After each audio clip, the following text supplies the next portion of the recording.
बात उस समय की है जब पांचों पांडवों को वनवास हो गया था। वनवास जाने से पहले पांडवों ने भगवान श्री कृष्ण से पूछा, हे श्री कृष्ण, अभी यह द्वापर युग का अंत काल चल रहा है, आप हमें बताएं कि आने वाली कलयुग की चलिए गति क्या और कैसी होगी। श्री कृष्ण जवाब देते हैं, मैं तुम्हें इसका सीधा सा उत्तर तो नहीं दे सकता, लेकिन हाँ, तुम पांचों भाई वन में जाओ और वन में जो कुछ भी दिखे मुझे आकर बताओ, मैं तुम्हें उसका कलयुग में प्रभाव बताऊंगा। इसके बाद पांच भाई वन में चले गए। उन्होंने वन में जो देखा वह देखकर आश्चर्यचकित रह गई।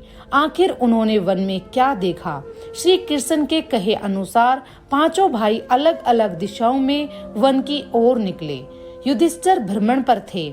उन्होंने एक जगह पर देखा कि एक हाथी के दो सूंड थे। यह देखकर युधिष्ठिर के आश्चर्य का ठिकाना नहीं रहा। अर्जुन दूसरी दिशा में भ्रमण पर थे।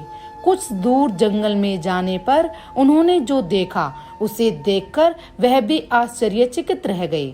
वहां पर देखा कि कोई पक्षी है जिसके पंखों के ऊपर वेदों की रचनाएं की हुई हैं और वह पक्षी मुर्दों का मांस खा रहा है। यह दृश्य देख अर्जुन कुछ समझ नहीं पाए। दोनों भाइयों की तरह भीम भी भ्रमण पर थे। उन्होंने जो देखा वह भी आश्चर्यचकित रह गए। उन्होंने देखा कि गाय ने एक बछड़े को जन्म दिया, लेकिन जन्म के बाद में गाय बछड़े को इतना चाट रही है कि उसका बछड़ा लहूलुहान हो गया है। सहदेव भी भ्रमण पर थे तो उन्होंने चौथा आश्चर्य देखा। उन्होंने देखा कि 6-7 कुएं हैं जिसमें पानी है और बीच का एक कुआं खाली है। बीच का कुआं काफी गहरा होते हुए फिर भी पानी नहीं है। घोर आश्चर्य हुआ, ऐसा कैसे हो सकता है। नकुल भी भ्रमण पर थे और उन्होंने एक आश्चर्यजनक घटना देख एक पहाड़ के ऊपर से एक बड़ी सी चट्टान लुढ़कते हुए नीचे आ रही है। वे कितने ही वृक्षों को टकरा कर उनको नीचे गिराते हुए वे आगे बढ़ जाती हैं। विशालकाय वृक्ष भी उसे रोक न सके। इसके अलावा यह चट्टान कितनी ही अन्य चट्टानों के साथ टकराई, फिर भी वह उसे रोक नहीं सके। अंत में वह एक अत्यंत छोटे पौधे का स्पर्श होते ही स्थिर हो गई।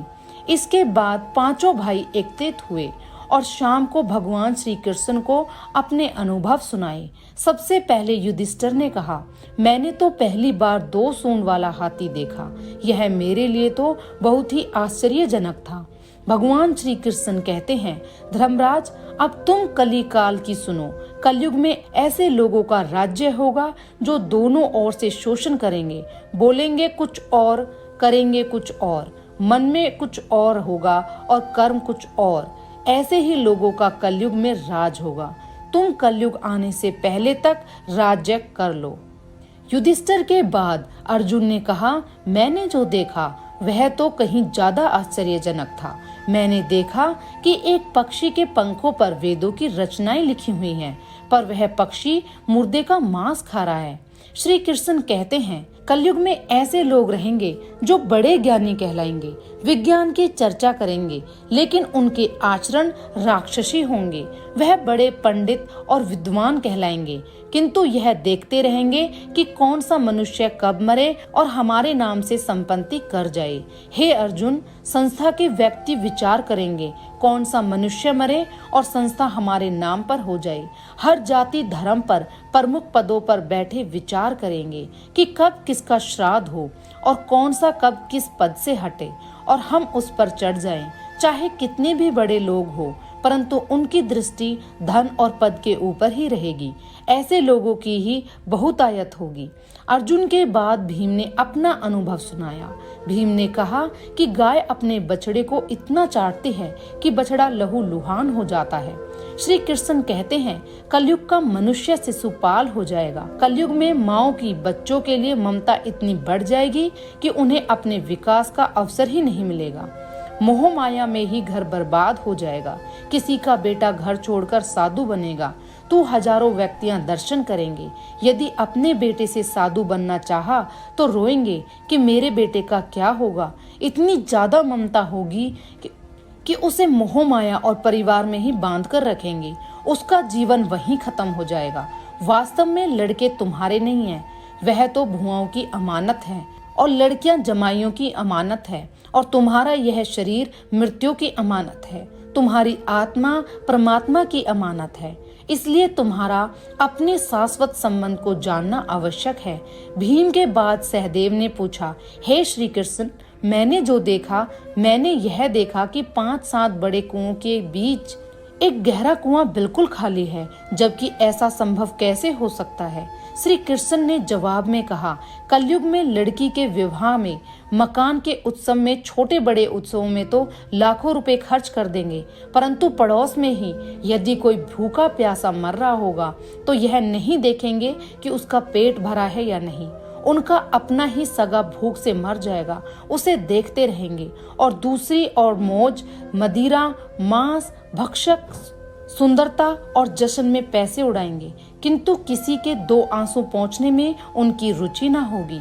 कहने का तात्पर्य यह है कि कलयुग में अन्न के भंडार होंगे, लेकिन लोग भूख से मरेंगे। सामने बंगले में ऐशो आराम चल रहे होंगे, लेकिन पास की झोपड़ी में आदमी भूख से मर जाएगा।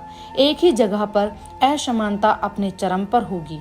सहदेव के बाद नकुल ने श्री कृष्ण को बताया कि मैंने भी एक आश्चर्य देखा है कि एक बड़ी सी चट्टान पहाड़ पर लुढ़की, वृक्षों के तने और चट्टानें भी उसे रोक ना पाए, किंतु एक छोटे से पौधे के स्पर्श से ही वह बड़ी चट्टान रुक गई।